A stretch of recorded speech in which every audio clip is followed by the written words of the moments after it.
Hello every one, എന്തുണ്ട് വിശേഷം? സുഖമായിരിക്കുന്നല്ലോ അല്ലേ? അപ്പം UAE തിരിച്ചു പോരാനായിട്ടുള്ള എല്ലാ കാര്യവും റെഡിയായി. അപ്പോൾ ഓരോ കാര്യങ്ങളായിട്ട് ചെയ്തുകൊണ്ടിരിക്കുക. എൻ്റെ പല്ലിന് പോടുണ്ടായിരുന്നു കേട്ടോ.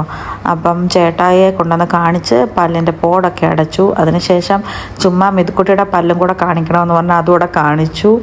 അത് കഴിഞ്ഞിട്ട് ഞങ്ങൾ തിരിച്ച് വീട്ടിൽ വന്നതാ ചിന്നുവിൻ്റെ ബർത്ത്ഡേ ഒക്ടോബർ 18 കേട്ടോ. പക്ഷേ ആ സമയത്ത് അവൾ ജർമ്മനിയിലും ഞങ്ങൾ UAE ആണല്ലോ.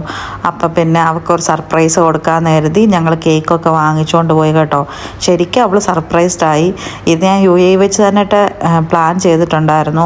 അവിടെ നാട്ടിൽ ചെല്ലുമ്പോൾ ഇങ്ങനെ കേക്ക് കട്ട് ചെയ്യണമെന്ന്. എന്തായാലും അതൊക്കെ കാര്യമായിട്ട് നടന്നു. ഞാൻ ഭയങ്കര ഹാപ്പിയായി, അവൾ ഒത്തിരി ഹാപ്പി ആയതുകൊണ്ട് തന്നെ. പിന്നെ അച്ചാറൊക്കെ ഉണ്ടാക്കുന്ന ധൃതിയിലായിരുന്നു. പിന്നെ ഞങ്ങളിങ്ങോട്ട് പോരുന്നതിൻ്റെ 2 ഡേയ്സ് അല്ല 1 ഡേ മുന്നേ ആയിരുന്നു ചേച്ചിയുടെ ബർത്ത്ഡേ. അപ്പോൾ ചേച്ചിക്കും കേക്കൊക്കെ കട്ട് ചെയ്തു. അത് കഴിഞ്ഞിട്ട് പിന്നെ അടുത്തടുത്ത ഓരോരോ പർച്ചേസിങ്ങിലൊക്കെ പോയി.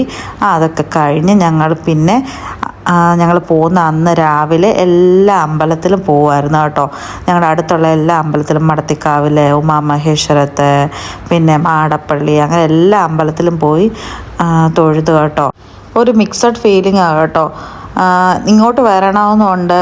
UAE എനിക്ക് ഭയങ്കര ഇഷ്ടമാണ് കേട്ടോ പേഴ്സണലി. കാരണം ഇവിടെ ഒത്തിരി ഫ്രീഡം ഉണ്ട്. നമ്മൾക്ക് നമ്മുടെ ഇപ്പോൾ എൻ്റെ ഒരു ലൈഫ് സെറ്റ് ചെയ്തിരിക്കുന്ന ഇവിടെ വെച്ചിട്ടാണ്. കാരണം അരുണ്, ഞാനും വിദൂട്ടി എന്ന് പറഞ്ഞിട്ട് അങ്ങനെ ഒരു ലോകം സെറ്റ് ചെയ്തിരിക്കുന്ന ഇവിടെയാണ്. പക്ഷേ നാട്ടിൽ വന്നു കഴിയുമ്പം അച്ഛൻ, അമ്മ, അനിയത്തി, ലളിതാമ്മ, പപ്പ, അങ്ങനെ എല്ലാവരെയും ഇങ്ങനെ ഓർക്കുമ്പം ശരി അവിടെ നിൽക്കാനൊരു തോന്നൽ വരും.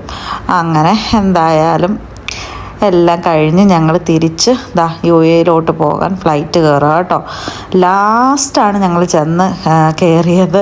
ഫൈനൽ കോളായി. ഞങ്ങളെ കോൾ ചെയ്യുകയും കൂടി ചെയ്തതിന് ശേഷമാണ് വന്നത് കേട്ടോ. പിന്നെ റാസൽ ഖൈമ എയർപോർട്ടിലോട്ടായി തവണ വന്ന് ഇറങ്ങിയത് കേട്ടോ. വളരെ ചെറിയൊരു എയർപോർട്ടാണ്. എന്തായാലും ബാക്കി വിശേഷമായിട്ട് നാളെ കാണാം.